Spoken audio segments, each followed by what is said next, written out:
Hi, I'm Danny Ecker with your Chicago Business Today midday report. Northbrook-based community lender SunTrust Bank is close to getting its second multi-million-dollar rescue in just 8 months after it burned through 2/3 of an initial $10 million infusion that saved it from failing. It's part of a trend in local small banks that are needing more money to stay afloat. I'm joined now by Crain senior reporter Steve Daniels. Steve, you wrote today that some of these local banks are needing to reload. Why are they having to go back to the well? Well, I think their loan losses were worse than their initial investors anticipated, and obviously it raised some questions about the due diligence that was done on these investments in the first place.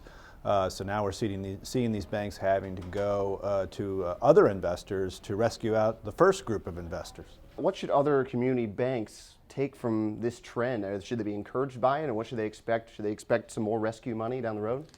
It's been very, very difficult for community banks to find rescues. This is really a very small group that have. Most of the ones that have been in this level of trouble have failed.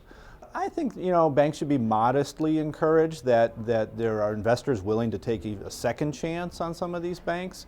Obviously, we're further along in the cycle, so banks, investors might feel a little bit more confident about the health of banks' balance sheets. All right, Steve, thanks for the insight. Sure. Elsewhere today, Redbox is partnering with phone giant Verizon to take on Netflix in the video streaming arena. They're launching a new service this year that will give subscribers access to DVD and Blu-ray discs as well as streaming movies, and it will be available to non-Verizon customers. Locally based Redbox is looking to capitalize on the struggles of Netflix, which caught flack last year for separately charging for its DVD and online streaming services, sending some customers looking for a more streamlined offering.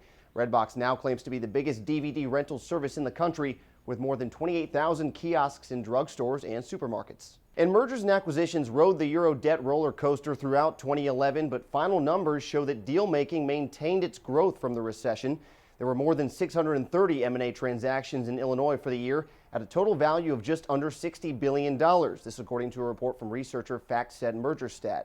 That total is comparable to 2010, but up about 60% over recession lows of 2009. Some of the biggest local deals last year included the pending $11.8 billion sale of Motorola Mobility to Google and Exelon's expected $7.7 billion acquisition of rival Constellation Energy Group. Analysts say it's largely a product of deals that were postponed during the recession and are now snapping back into action.